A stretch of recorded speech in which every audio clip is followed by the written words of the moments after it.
Nous sommes ici dans la deuxième vidéo de la série, puisque dans la vidéo précédente, nous avons essayé de faire l'analyse du sujet et la problématisation d'un sujet de dissertation qui portait sur Gargantua, sujet qui est « Le savoir rend-il heureux ?» On a essayé de voir un petit peu comment construire globalement une introduction, et les deux options que nous avions pour constituer un plan qui permettrait de traiter ce sujet. Ici dans cette vidéo, je vais prendre le plan qui concerne le problème du savoir, qui est une des deux options que j'ai présentées pour créer le plan. Donc dans notre introduction, on commencera toujours par les éléments qui sont traditionnellement attendus, c'est-à-dire la présentation du contexte d'écriture, l'humanisme et compagnie, présentation de l'auteur, en l'occurrence Rabelais, donner quelques indications biographiques éventuellement, toujours en lien avec le sujet. Là, éventuellement, le fait qu'il était prêtre et médecin, ça peut avoir un intérêt parce que précisément, à son époque, eh bien, ce sont deux fonctions dans lesquelles nous sommes dépositaires d'un savoir, donc il y aurait un intérêt à le signaler. Présenter le roman, faire son résumé. Donc tout ça, ce sont les éléments, on va dire, clés, les éléments qui seraient attendus méthodologiquement. Mais le plus important, et ce sur quoi je vais m'attarder un petit peu, c'est l'aspect de problématisation. Parce que une bonne problématisation, d'une part, je l'ai dit, assure un grand 1 et un grand 2 solide, mais aussi une bonne problématisation, ça permet de donner au correcteur l'orientation du devoir. Je l'avais dit aussi, il y a toujours plusieurs plans possibles pour traiter un sujet, et du coup, la problématisation, elle va donner la coloration, entre guillemets, l'orientation de votre traitement dès le début, ce qui va pouvoir assurer la cohérence de l'ensemble. Alors, la problématisation que j'ai faite ici, je l'ai rédigée, voilà, c'est toujours la même chose, je rédige d'une certaine manière, il n'y a pas forcément besoin que ce soit exactement rédigé de la même manière, peu importe. L'important, c'est qu'il y ait toujours ces deux phases. Première phase, le sujet a raison, et deuxième phase, le sujet est discutable. Alors le sujet a raison, c'est-à-dire le savoir rend heureux dans Gargantua, parce que le livre de Rabelais conjugue roman de formation et littérature d'idées en présentant une réflexion sur la pédagogie idéale via le récit du passage de l'enfance à l'âge adulte de son personnage éponyme. Ce passage va être marqué par un certain nombre de péripéties différentes, tant dans l'éducation dont Gargantua bénéficie, mauvaise ou bonne, que dans les conditions de mise en pratique de cette éducation. Fils de roi, il devra en effet mener la guerre pour défendre son pays de l'invasion. Ainsi, si le bon précepteur est celui qui permet à Gargantua de devenir le roi qu'il doit être, alors que les mauvais y avaient échoué, nous aurions envie de croire, à la lecture du roman, que le savoir acquis par l'éducation est précisément ce qui nous permettrait d'accéder à une certaine forme de bonheur. Deuxième étape, montrer que le sujet est discutable. Cependant, si Gargantua n'avait pas été éduqué, peut-être n'est-ce pas lui qui aurait été chargé de la responsabilité de la guerre contre Picrochole, son ignorance en aurait sans doute protégé. On évite traditionnellement de formuler des hypothèses parce que c'est pas très rigoureux, c'est pour ça qu'on est obligé de faire autre chose, présenter un autre problème. De la même manière, si on lit attentivement le récit de son éducation par Ponocrate, on peut évidemment s'émerveiller de l'optimisation parfaite du temps de l'élève, mais on peut tout autant s'inquiéter dans le même temps de l'absence totale de temps libre. Ce n'est d'ailleurs pas anodin que le bon précepteur soit prénommé le dur à la tâche. C'est le sens étymologique de Ponocrate. Cette lecture plus attentive viendrait ainsi compromettre notre jugement a priori, soulignant de fait que le savoir, tant dans son processus d'acquisition que dans la responsabilité qu'il implique, nécessite des sacrifices. Donc là, j'ai mis en rouge les deux grosses articulations. Le sujet a raison, le savoir acquis par l'éducation me permet d'être heureux. Cependant, le savoir implique des sacrifices. Donc sous-entendu, des sacrifices sur la question du bonheur. En faisant la balance de ces deux éléments-là, je vais bien montrer que la progression logique de mon plan, elle va concerner la question du savoir, et c'est autour de ça que j'ai bâti la problématisation. Après, voilà, vous amenez votre problématique, moi j'ai tout le temps la même manière de faire, de là alors nous pouvons nous poser la question, le savoir rend-il heureux ? Il faudrait aussi présenter le plan à cet endroit-là. Je ne le fais pas parce qu'il a déjà été présenté dans la vidéo précédente. Pour la suite, je laisserai à chaque fois dans la colonne de droite les arguments et à gauche, je mettrai des exemples. Ça sera le cas pour toutes les sous-parties, et ça vous permettra de voir à chaque fois quel est l'argument, quel est l'exemple, parce qu'il faut véritablement les deux. Un argument sans exemple ne fonctionne pas, un exemple sans argument est incompréhensible. Et le but, c'est quand même d'être compris, c'est un exercice d'argumentation. Donc, grand 1, le savoir rend heureux, je n'ai pas le choix. Là, je vous note en dessous aussi l'idée générale, la réponse partielle, entre guillemets, qui va mener le commentaire. Donc cette réponse partielle, c'est le savoir est notre rapport naturel au monde, et du coup, c'est parce que je suis naturellement attiré par le savoir que ce savoir me rend heureux. Alors je suis naturellement attiré par le savoir tout simplement parce que je possède naturellement une curiosité qui me pousse à découvrir le monde. C'est cette curiosité de l'enfant qui demande comment c'est fait, et on le voit dès l'onomastique de Gargantua, puisque à sa naissance, il va immédiatement demander à boire. Il y a donc une tension naturelle vers ce qui est bon dès la naissance. Donc c'est ce qui va lui donner son nom. L'enfant demande à boire, et le père s'émerveille, car grand tu as, supplée le gosier, ça va lui donner son nom. Pour ce qui est de la suite, cette tension naturelle vers le bon, on en a un autre exemple dans la recherche du torche-cul, puisque précisément, lorsque je cherche le meilleur torche-cul, c'est de fait parce que j'essaye de trouver ce qui est le meilleur pour moi, ce qui est le plus bon. Il y a donc toujours cette tension naturelle vers le bon qui va le pousser à explorer toutes les possibilités infinies pour se torcher. La curiosité, du coup, va servir un processus d'apprentissage naturel, puisque c'est cette curiosité qui va le pousser à regarder derrière les apparences, démystifier, regarder sous le mystère, voir ce qui se cache sous l'apparence, sous les voiles qui recouvrent le monde. On le voit ici avec l'agrandissement, et c'est quelque chose qu'il va faire de manière absolument naturelle. Parmi les apprentissages naturels de Gargantua, on pourrait rappeler celui de la parole, il naît et il parle, mais aussi l'usage de la parole, le sens propre et le sens figuré, lorsqu'il s'endort en allant compter les moutons par exemple. Par extension, l'apprentissage du réel et du factice, c'est le chapitre sur les chevaux de bois par exemple qui le révèle, l'apprentissage de la sexualité en lien notamment avec ses gouvernantes, l'apprentissage de la propreté, j'ai parlé notamment du torche-cul. Donc tous ces éléments-là vont nous montrer que dans Gargantua, il y a une curiosité naturelle et que cette curiosité nous mène naturellement vers ce qui est bon pour nous. Il y a une prédisposition innée et moralement bonne à la recherche de la connaissance.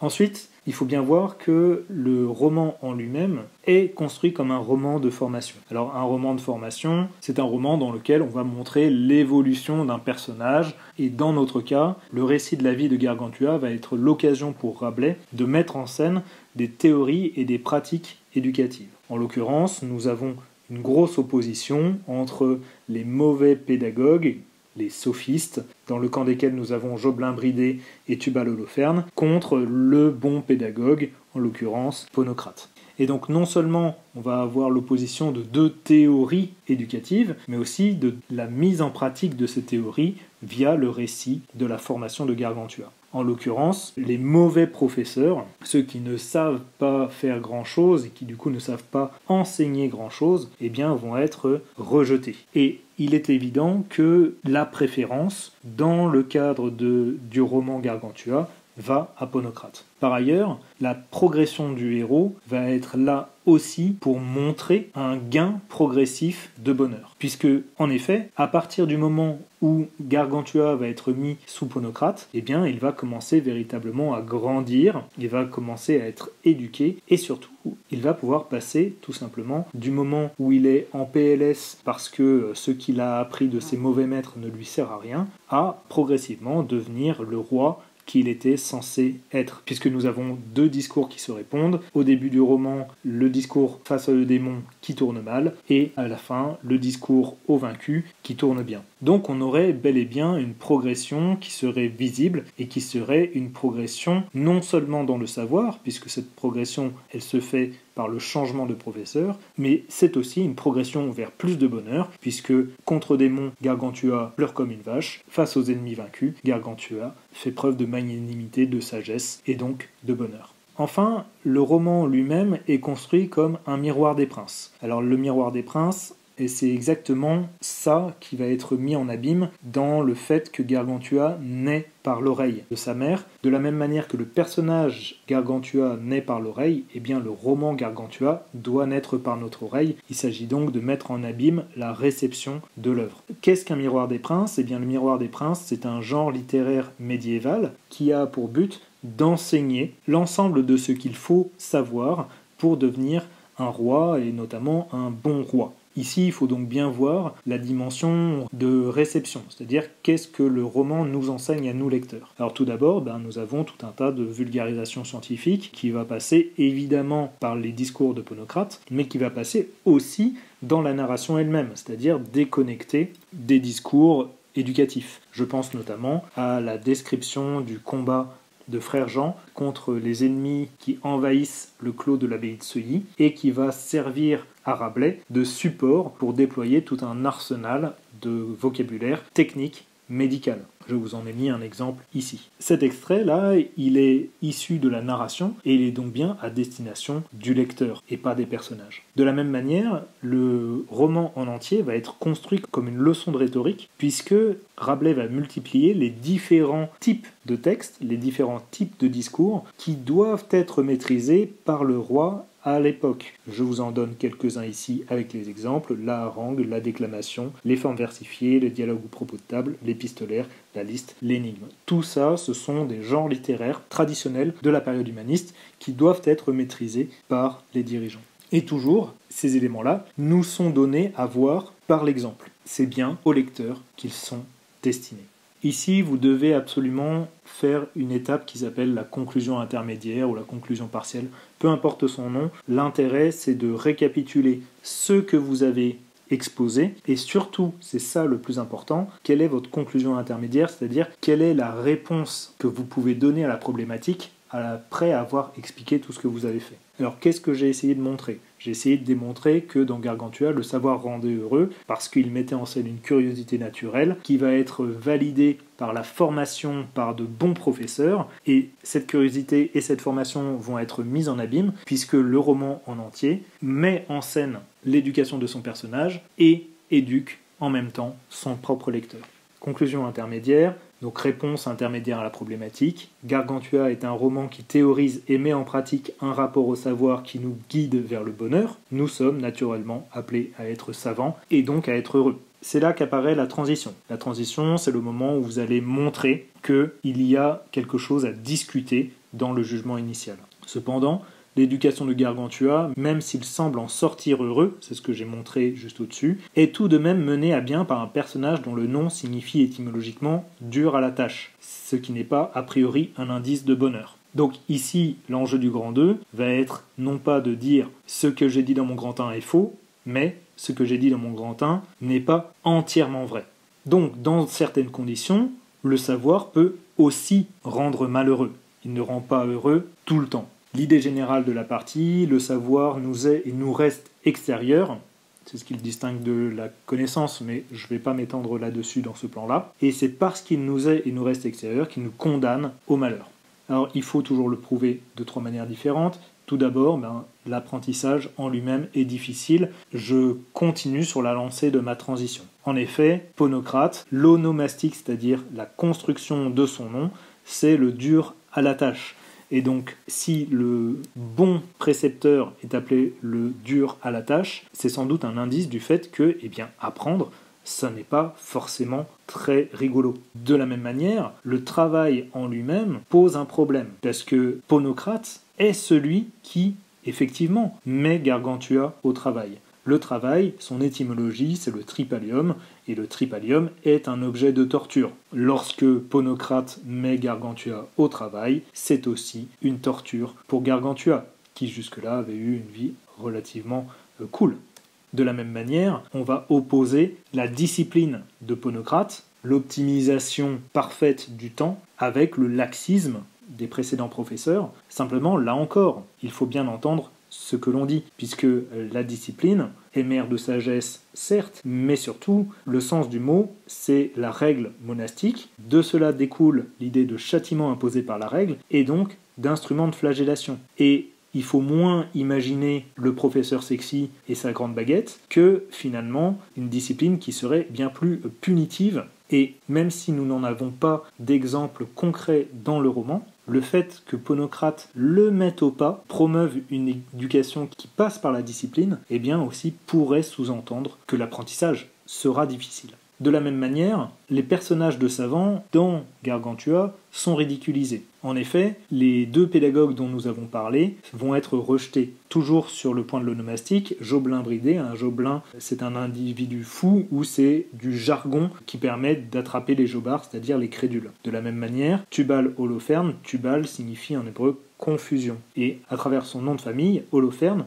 Rabelais nous montre bien le projet qu'il a, qui est du coup le fait de les décapiter. Et d'ailleurs, la mise à mort sera proposée par le père de Gargantua après le discours contre Démon. Donc, on a bien ces personnages qui sont officiellement des savants, puisque ce sont des sophistes, ils sont considérés comme savants et qui, pour le coup, sont ridiculisés, voire plus, puisqu'on projette même de les mettre à mort. De la même manière, nous avons le rejet des Sorbonnards, donc c'est-à-dire des membres de la Sorbonne.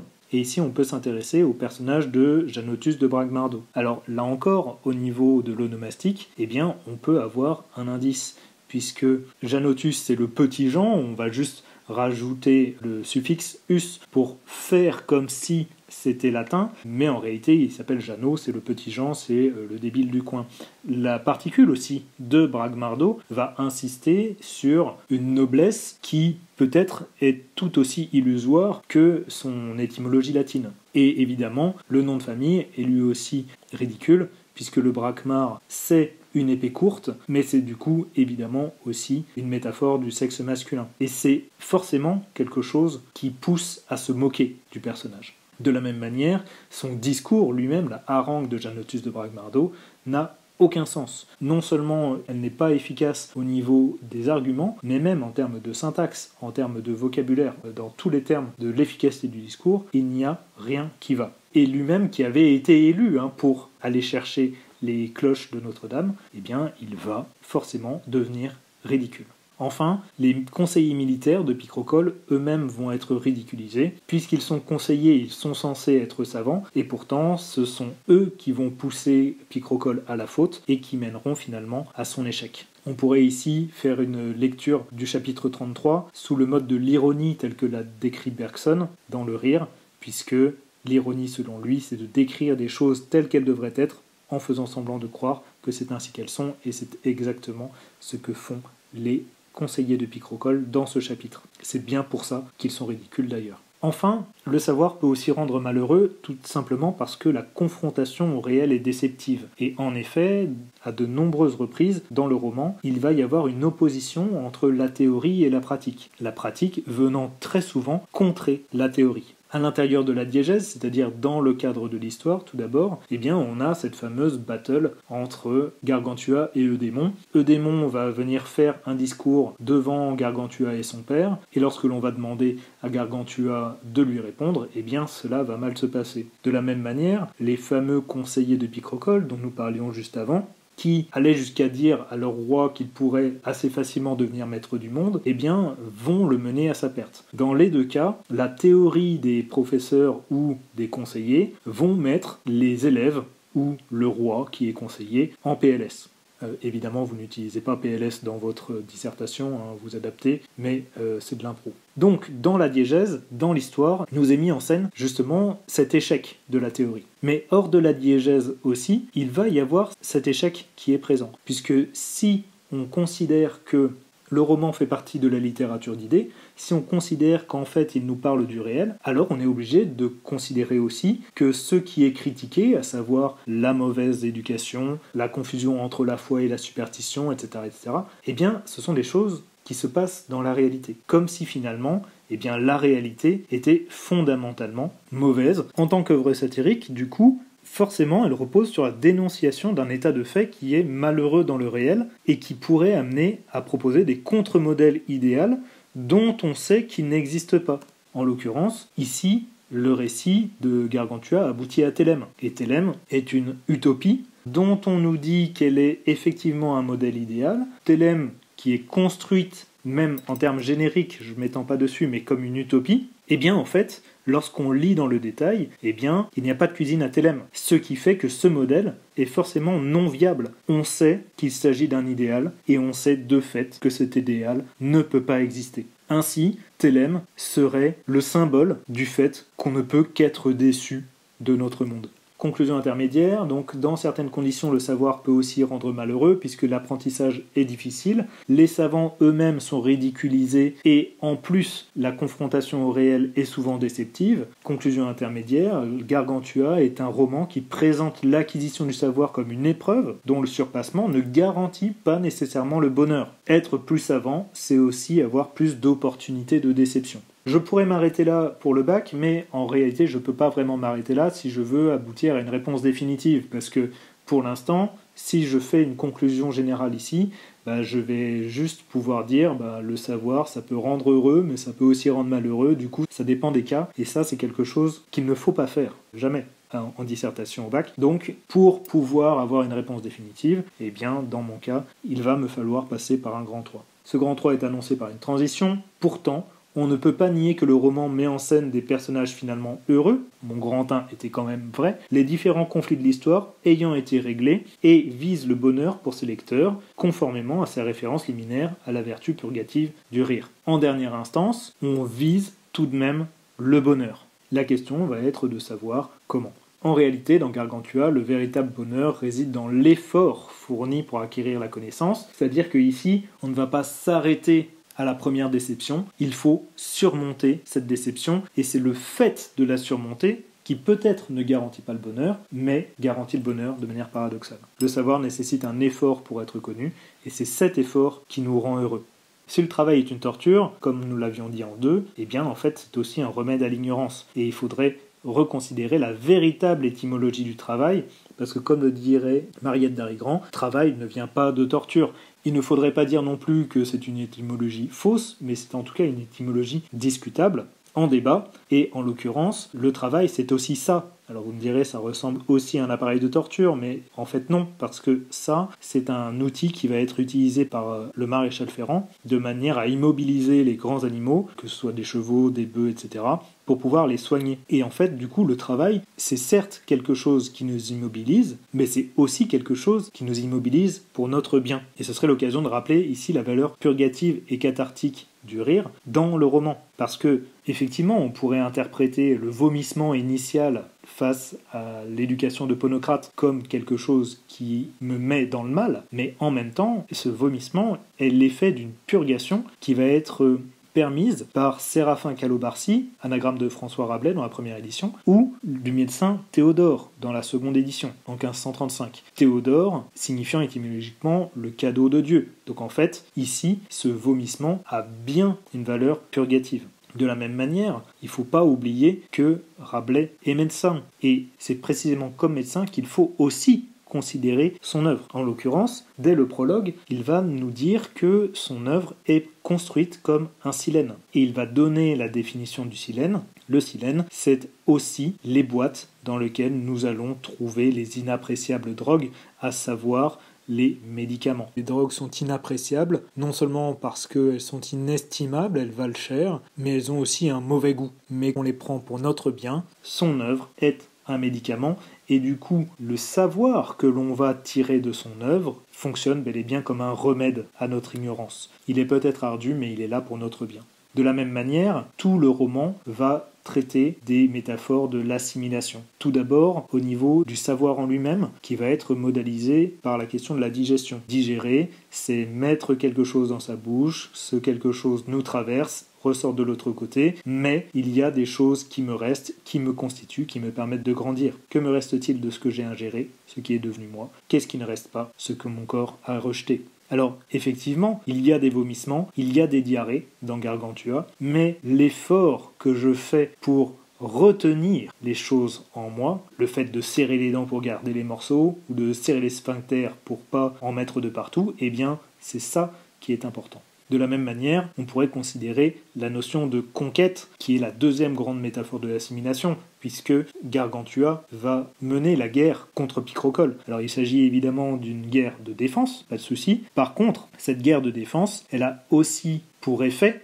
d'assimiler les ennemis en de nouveaux vassaux. Ce sera l'effet, en tout cas, du dernier discours. Donc, il va les bolosser, certes, mais par son discours, il va aussi en faire de nouveaux sujets. Donc même si c'est une guerre de défense, il arrive quand même à assimiler ses ennemis. Tout cela, que ce soit la digestion ou la conquête, avec les inconvénients que ça peut avoir, la défaite, la diarrhée, le vomissement, et bien en fait tout ça, c'est exactement ce qui lui permet de grandir tout de même. En définitive, ce qui nous est mis en scène dans le roman, c'est surtout un effort de volonté, parce que le roman est truffé d'énigmes. Le roman est là pour nous challenger en tant que lecteur. On en a une liste ici, les fanfreluches antidotés, les cuisses fraîches, la taille du nez, la prophétie de Thélème, etc., etc., etc. Et aucune de ces énigmes n'a de véritable réponse, ou en tout cas de réponse satisfaisante. Il s'agit ici d'un test de lecture. Rabelais est là pour nous éduquer aussi en tant que lecteur, et l'éducation, c'est difficile.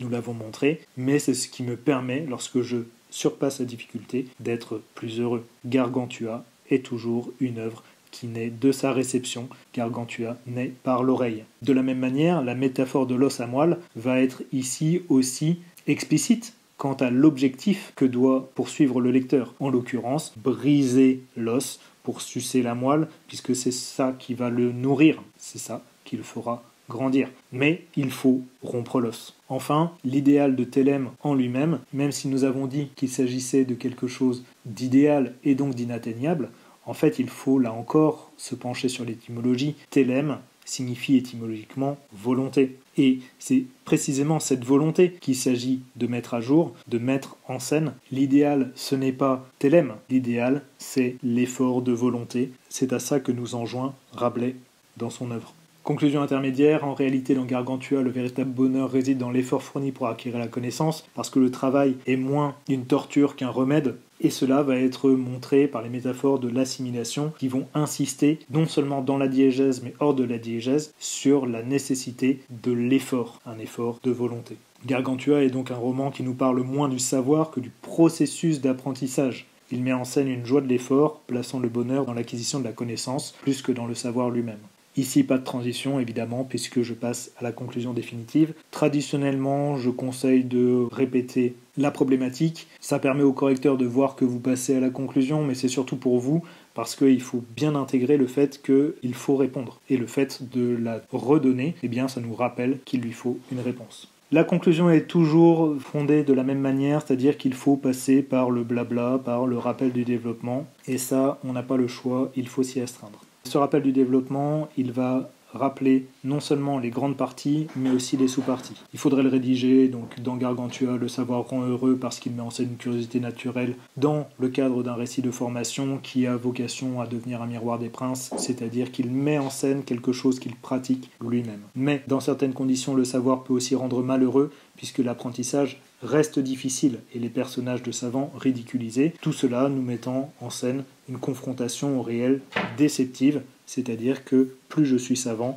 plus je suis déçu de la réalité. Enfin, en réalité, dans Gargantua, le véritable bonheur réside dans l'effort fourni pour acquérir la connaissance. Le travail est un remède à l'ignorance, ce que l'on montre par les différentes métaphores de l'assimilation, notamment celle de l'os à moelle, qui est là pour montrer l'importance de la volonté. Une fois qu'on en est là, une fois qu'on a fait le rappel du développement, il faut impérativement rajouter une conclusion définitive. Cette conclusion définitive, elle peut être soit le grand 3, c'est jamais le plus efficace, soit quelque chose qui va synthétiser une, deux ou trois parties.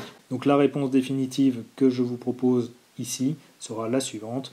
Gargantua met en scène l'acquisition du savoir comme une conquête, et il n'est pas anodin que le roman soit construit autour de cette péripétie centrale dans tous les sens du terme, qu'est la guerre picrocolline, qui synthétise autant les bonheurs, discours efficace, victoire militaire, loyauté acquise, que les malheurs, crédulité naïve, guerre évitable, mensonge à soi-même, liés au problème du savoir. En réalité, le savoir n'est gage de bonheur qu'en tant qu'il nous pousse à un effort contre soi, contre la facilité, contre son propre échec même. Il n'est gage de bonheur qu'en tant que processus infini d'acquisition et de remise en cause permanente. Il n'est gage de bonheur, finalement, que pour ceux qui acceptent d'être dans la compagnie des géants. Voilà pour ce plan-là, donc qui était le plan qui tourne autour de la problématisation, autour de la notion de savoir. Je vous invite, si ce n'est pas déjà fait, à aller voir la vidéo sur la présentation, sur l'analyse du problème, qui explique un petit peu comment j'ai justifié ce plan-là. Je vous invite aussi à aller voir l'autre vidéo, celle qui concerne la problématisation autour du bonheur. Plan qui est un petit peu plus complexe, mais néanmoins intéressant. Quoi qu'il en soit, le visionnage de ces vidéos vous permet aussi de réviser les exemples de l'œuvre intégrale.